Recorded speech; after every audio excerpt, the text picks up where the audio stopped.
وہ ایسا ہی ہے سیاسی جماعتوں کے بارے میں، اور سیاسی قائدین نے اپنے خاندانوں کی ترقی میں جو ہے بھرپور کردار ادا کیا ہے. لیکن اگر ہم صحافی اور تجزیہ کار بھی اپنے گفتار اور کردار پہ تھوڑا سا اس جانب توجہ دیں گے تو میرے خیال میں اور بھی بحث میں زیادہ جو ہے لوگ دلچسپی لینے کے قابل ہوں گے، اور ہم بات سمجھانے کی جو کوشش کرتے رہتے ہیں اس میں زیادہ اثر پیدا ہوگا.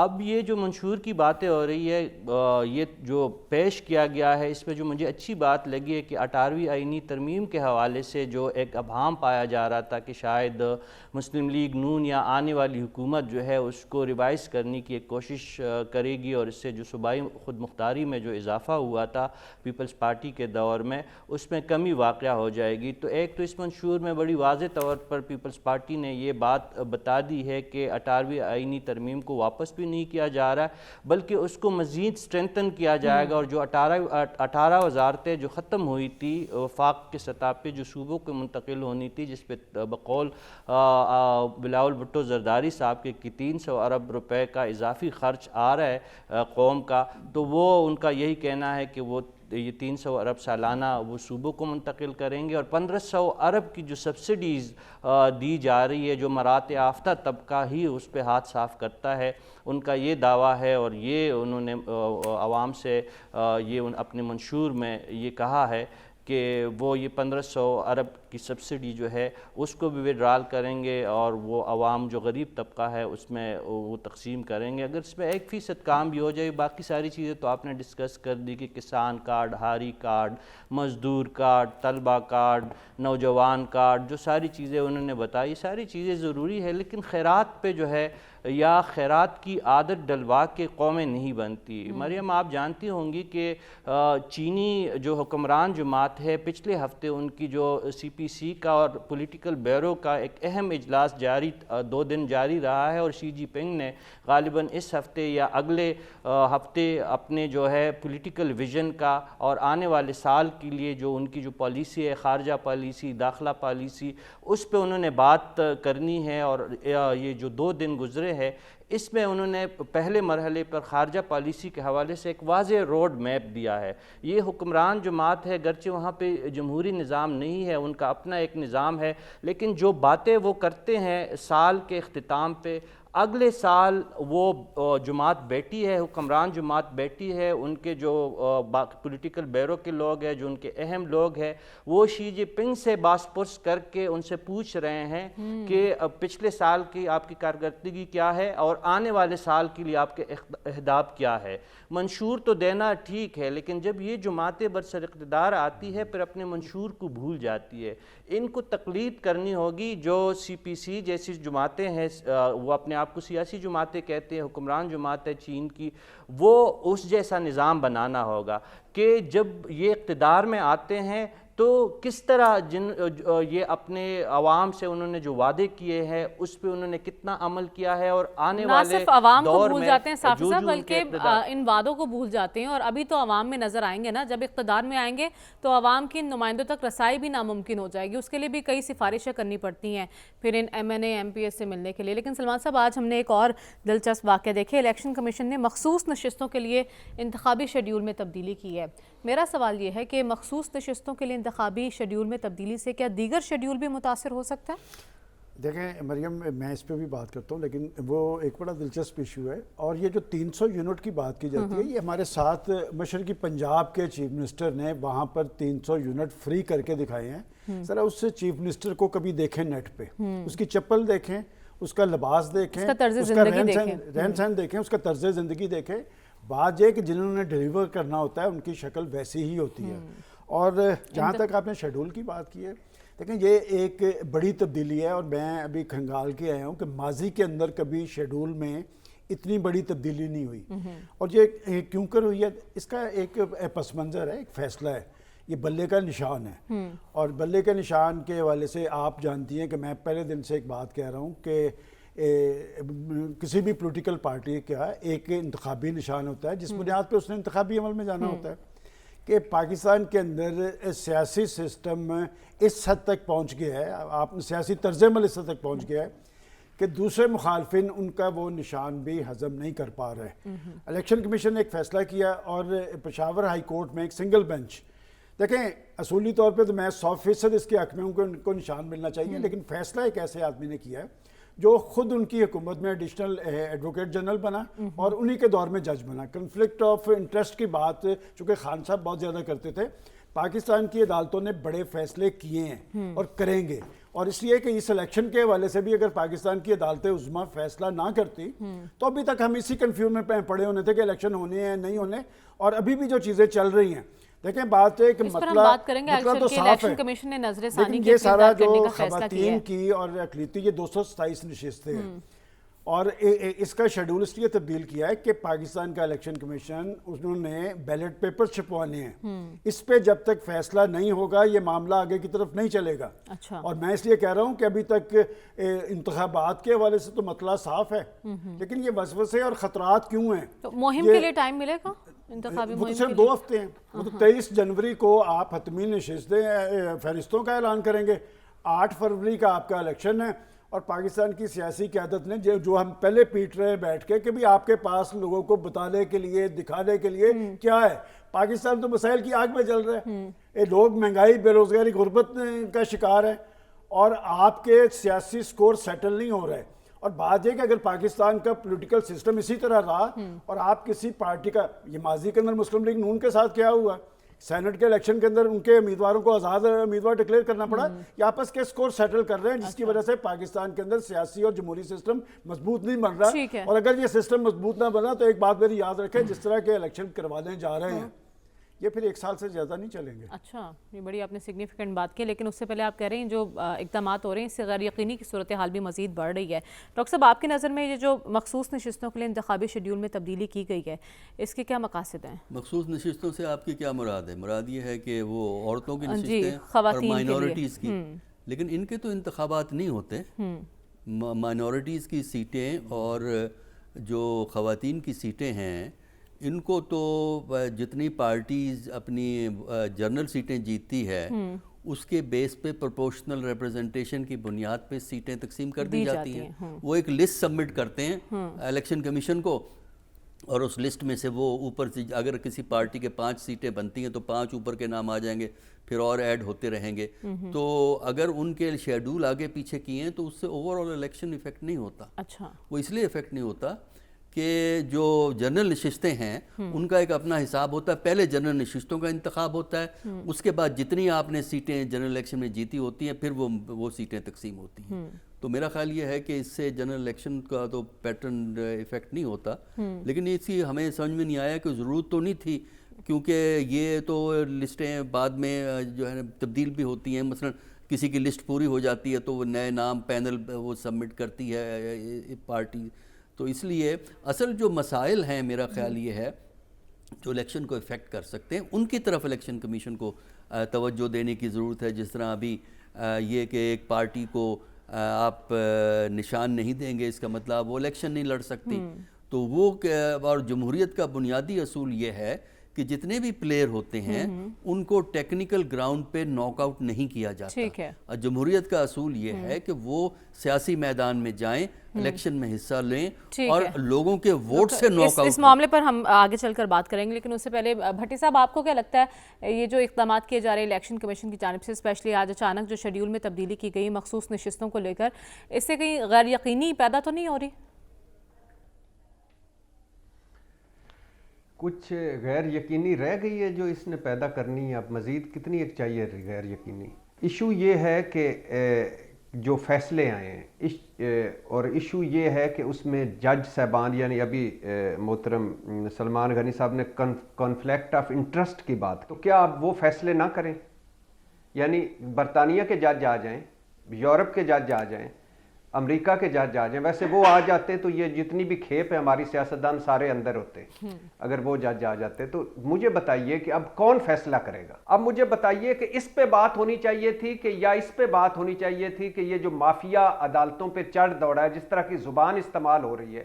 صرف 4 جملے آپ کو میں دیتا ہوں, چھوڑ دیجئے شہباز شریف, مریم نواز, مولانا صاحب, انہوں نے سپریم کورٹ کے ساتھ کیا کیا اور سرونگ ججز کے خلاف کیا کیا اور کس طرح سپریم کورٹ تقسیم کی اور کس طرح پارلیمنٹ کو سپریم کورٹ سے لڑایا اور کس طرح آئین توڑا، یہ چھوڑ دیجیے. اپنے حق میں فیصلہ نہیں آتا اس پر پھر 15-20 تنقید دن کی کا جاتی فرق ہے. صافی صاحب، آپ کی نظر میں یہ جو الیکشن کمیشن اس مرحلے میں یہ فیصلے کر رہا ہے، اس کے کیا اثرات ہیں اور یہ ظاہر کیا کرتا ہے؟ دیکھیں، الیکشن کمیشن نے ایک سیاسی لیڈر کو الیکشن سے باہر کیا، ان کو جیل میں بند کیا، ان کو جو ہے ان کی ٹکٹ جاری کرنے کا اختیار چھینا، ان کے سینٹ کے لیے نامینیشنز کو ریجیکٹ کیا.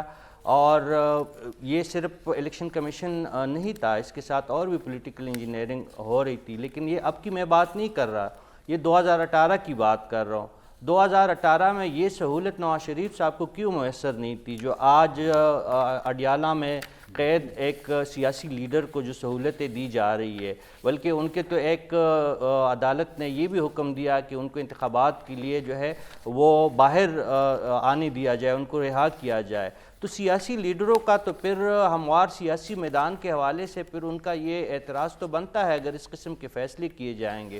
ججوں کی رشتہ داریوں پہ کس کو اعتراض ہو سکتا ہے اور کیوں ہوگا؟ لیکن جب ان کے فیصلوں سے ایسا تاثر آئے گا کہ جس سے یہ جو بات کی جا رہی ہے کہ مفادات کا ٹکراؤ کا جو ایک تاثر ابھرتا ہے، تو پھر تو ظاہر ہے جو سیاسی مخالفین ہیں وہ بات ضرور کریں گے. میں چلے نواز شریف اور شہباز شریف اور مریم نواز کی بات نہیں کروں گا. بھٹی صاحب نے جو ایمل ولی کی بات کی ہے، انہوں نے یہ بات کیوں کی ہے؟ آج ہی ان کے حوالے سے ایک نیا تھریٹ لیٹر ان کے لیے کل جاری ہوا تھا اور آج ان کو ریسیو ہوا ہے کہ آپ اپنے انتخابی عمل کو، اس کو، مہم کو محدود کریں، آپ کے جان کو خطرہ ہے. اور اس کے ساتھ ساتھ مولانا فضل الرحمان کو بھی نیا لیٹر انٹیریئر منسٹری کی طرف سے جاری ہوا ہے. ان کو کہا گیا ہے کہ آپ گھر بیٹھے، آپ انتخابات اگر لڑنا بھی چاہتے ہیں تو انتخابی مہم نہ کریں. تو انہوں نے تو یہی کہا ہے کہ بھئی اگر ہمیں ہموار سیاسی میدان فراہم آپ لوگوں نے کرنا ہے، عدالتوں نے کرنا ہے، سیکیورٹی اداروں نے کرنا ہے، الیکشن کمیشن نے کرنا ہے، تو پھر ان برننگ ایشو کی طرح بھی کوئی توجہ دی جائے. کیا ان کے ساتھ پھر وہی کچھ ہو رہا ہے جو 2013 میں اور 2018 میں ان کے ساتھ ہوا کہ وہ اپنی انتخابی مہم بھی نہیں چلا سکتے؟ اور آپ بہتر جانتی ہے کہ خیبر پختونخوا میں مسلم لیگ نون اور پی ٹی آئی کا تو اب شیرازہ بکر چکا ہے. جے یو آئی اور عوامی نیشنل پارٹی بڑی سیاسی جماعتیں ہیں، وہ عوام کی نمائندگی کرتی رہی ہے وہاں پہ. اگر آپ ان کو لیٹر جاری کر کے گھر بٹھانے، اور جب پی ٹی آئی کو عدالتی ریلیف مل رہا ہے، اس پر اعتراض بھی کیا جا رہا ہے نون لیگ کی جانب سے، مولانا فضل الرحمان کی جانب سے، کیوں یہ جماعتیں اتنی پریشان ہیں بلے کا نشان بحال ہونے پر؟ اس پر ہم بات کریں گے اس بریک کے بعد. اسٹے ود اس.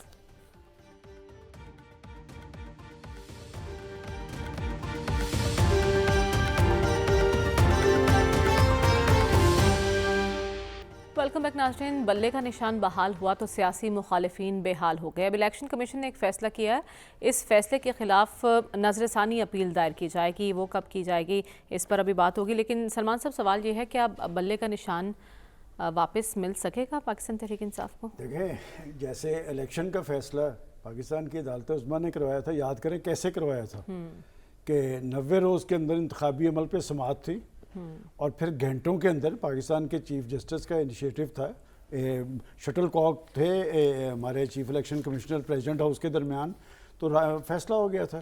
بات یہ کہ اصولی بات تو یہ کہ کسی پارٹی کو آپ اپنے انتخابی نشان سے ختم نہیں کر سکتے. دیکھیں، اس نے اسی بنیاد پہ جانا ہے. اور مجھے یہ جو بلے کا نشان ہے، یہ ایک بڑا سیاسی طوفان اس پہ مچتا نظر آ رہا ہے. آخر کیا وجہ ہے؟ دیکھیں، بات ہے کہ ہم چھوٹے موٹے ہمارے پریس کلب کے الیکشن ہوتے ہیں، کبھی کسی نے دوسرے بندے کو اس طرح چیلنج نہیں کیا.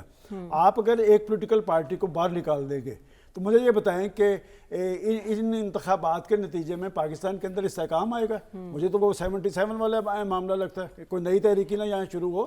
بات یہ کہ پاکستان کے سیاستدانوں نے تاریخ سے سبق حاصل نہیں کیا کہ انہوں نے اپنے سسٹم کو کمزور کیا ہے. ایک دوسرے کو گرانے کے لیے، ہٹانے کے لیے تمام لمٹس انہوں نے کراس کی ہے. اور میں سمجھتا ہوں پاکستان کی عدالت عظمیٰ نے اگر یہ فیصلہ کیا ہے کہ پاکستان کے اندر آزادانہ الیکشن کروانا ہے تو پھر آزادانہ الیکشن کے لیے تمام جو لوازمات ہیں پورے ہوں گے. پاکستانی فوج نے کور کمانڈرز میٹنگ دیکھ لینا کہ پاکستان کی عدلیہ بھی یکسو ہے اور پاکستان کے سیکورٹی ادارے بھی اس عزم کا اظہار کر رہے ہیں کہ ہم جو بھی تعاون ممکنہ فراہم تعاون کریں گے۔ ہے وہ پاکستان کے الیکشن کمیشن کو دیں گے۔ تو ادارے تو یکسو ہیں، پاکستان کی پولیٹیکل لیڈرشپ کا اب حال دیکھ لیں کیا ہے، اس سے سسٹم مضبوط نہیں ہوگا، اور اس طرح کے انتخابات کے نتیجے میں پاکستان کے اندر استحکام اور لوگوں کی زندگیوں میں اطمینان نہیں آئے گا۔ ٹھیک ہے، لیکن ڈاکٹر صاحب ہم دیکھ رہے ہیں نون لیگ اور مولانا اسپیشلی بڑے تل ملائے ہیں اس فیصلے پر۔ انہوں نے کہا ہے کہ ترازو کو ایک لاڈلے کی جانب جھکایا جا رہا ہے، تو عدالتوں کی جانب سے پی ٹی آئی کے لیے ریلیف کا تاثر کیوں دیا جا رہا ہے؟ دیکھیں یہ اس پروپیگنڈے کا حصہ ہے، اصل میں چاہتے یہ ہیں یہ باقی پارٹیاں کہ کسی طرح اس پارٹی کو ناک آؤٹ کر دیا جائے اور ان کو واک اوور مل جائے الیکشن کے اندر، کوئی مقابلہ نہ ہو اور وہ واک اوور مل جائے۔ اور یہ جو اس پہ تنقید ہو رہی ہے یہ قابل افسوس ہے، جس کا مطلب یہ ہے کہ یہ سیاسی جماعتیں جمہوریت میں بلیو نہیں کرتی۔ اگر آپ جمہوریت میں بلیو کرتے ہیں تو آپ کہتے ہیں آئیے میدان میں، ایگزیکٹلی لڑیے الیکشن، اور دیکھتے ہیں عوام کی سپورٹ کس کے لیے ہے کس کے لیے نہیں ہے۔ لیکن چونکہ بنیادی طور پر ان کا ڈیموکریٹک یا جمہوری کلچر سے کوئی تعلق نہیں ہے، لہٰذا وہ کوشش میں لگے رہتے ہیں ہماری سیاسی جماعتیں کہ جو اپنا مخالف ہے اس کو فارغ کر دیا جائے۔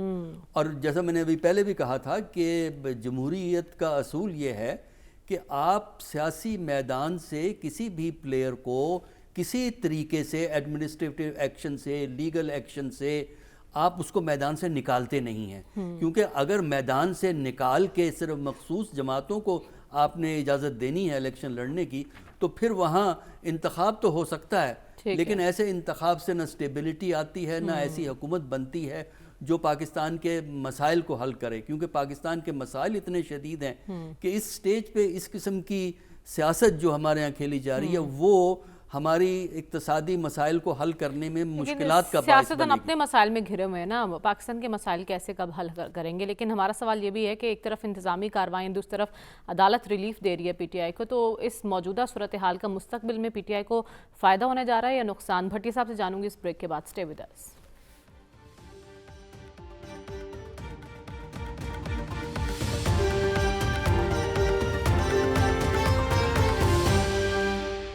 ویلکم بیک ناظرین۔ بھٹی صاحب بریک پر جانے سے پہلے سوال آپ کے لیے چھوڑ کر گئی تھی، بلے کا نشان بحال ہوا تو سیاسی مخالفین پریشان ہو گئے، عدالت کا لاڈلا کہہ کر پکارنے لگے، یہ تاثر کیا ظاہر کر رہا ہے؟ یہ جو سچویشن ہے اس وقت، یہ آنے والے دنوں میں پی ٹی آئی کے لیے فائدہ مند ہے یا نقصان دہ ہے؟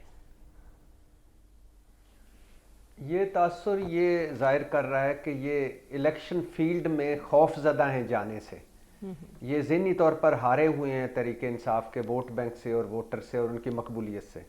دوسرا تاثر یہ کر رہا ہے کہ یہ ہے مافیا ہے، کہ مثال کے طور پہ عدالت وہ اچھی ہے جو ہمارے حق میں فیصلہ دے، فوج وہ اچھی ہے جو ہمارے ساتھ ہو، الیکشن کمیشن وہ اچھا ہے جو ہمیں فیسلیٹیٹ کرے، پولیس ایف آئی اے وہ اچھی ہے جو ہمارے مخالفین کو کوٹ چاڑے۔ مطلب بلے پر تو ترازو کا پلڑا ڈاؤن ہو گیا، لیکن میاں صاحب کی واپسی ہوئی 4 سال بعد، مفروری ختم، مجرم پن ختم، ایون فیلڈ ختم، العزیزیہ ختم، فلیگ شپ اپیل ختم، اور اس سے پہلے شہباز شریف کی ٹی ٹی سکینڈل ختم۔ تب یہ ترازو کہاں تھا؟ 7-8 دنوں میں نواز شریف صاحب سارے کچھ سے دھل دھلا کے باہر آ گئے، تب یہ ترازو کہاں ہے؟ اس وقت کیا اس وقت بھی سہولت کاری ہو رہی ہے؟